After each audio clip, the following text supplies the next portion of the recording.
Well, we are getting towards the end of 2012, and as it approaches, we have all these things that we meant to do and haven't done. Now, what do all these things that you have to do and haven't done cause? They cause a level of anxiety, fear, panic, frustration, anxiety. Some people get depressed, depends on what it is. Some people turn to some habits, eating too much, drinking too much, because these things are niggling in the background. And it could be anything from the small, an untidy desk, to the really big things that you haven't really done. So now is the time to scrunch down and deal with them. So let's try and figure out some kind of practical means of doing so. Start by actually dividing it up into various sections.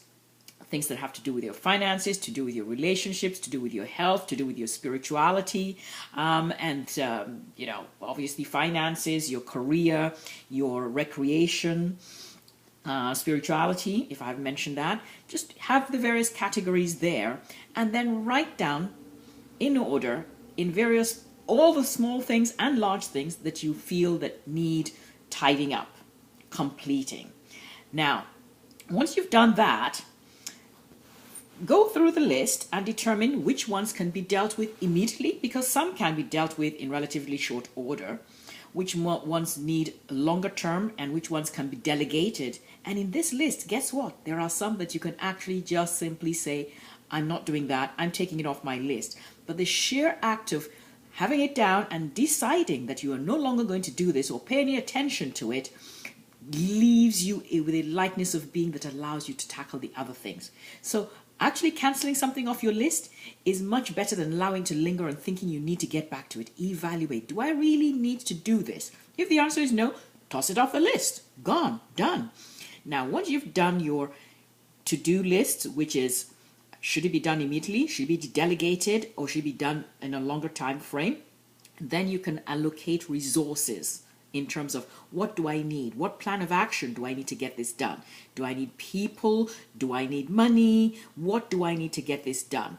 The things that you can do almost immediately, allocate the time and get them done. Once you get those small things done, getting the larger things done actually becomes slightly easier, because you've freed up more time and you can focus more on those things. So get the small things done out of the way and then focus on it. But you have to have a plan of action. And once you have that plan of action, then you start going through the things one by one. And suddenly you discover that, guess what? You have a plan of action. And having a plan of action actually takes the stress out of it. It's the stress you want to avoid, because the stress leads to anxiety, to procrastination. You keep on putting it off and off and on. Determine that this is going to be done or not done. It's going to be delegated or not delegated, whichever way it is, but have a plan of action. Once you face those kind of things, they suddenly do not have the power they do when they just lurk in your mind somewhere and you don't know what to do. Okay, have a plan of action for all the things that you haven't done yet, time to complete them or to toss them entirely, and you'll feel much happier getting into the end of the year with a much cleaner slate. Okay, that's practical, invaluable advice. I hope it helps you.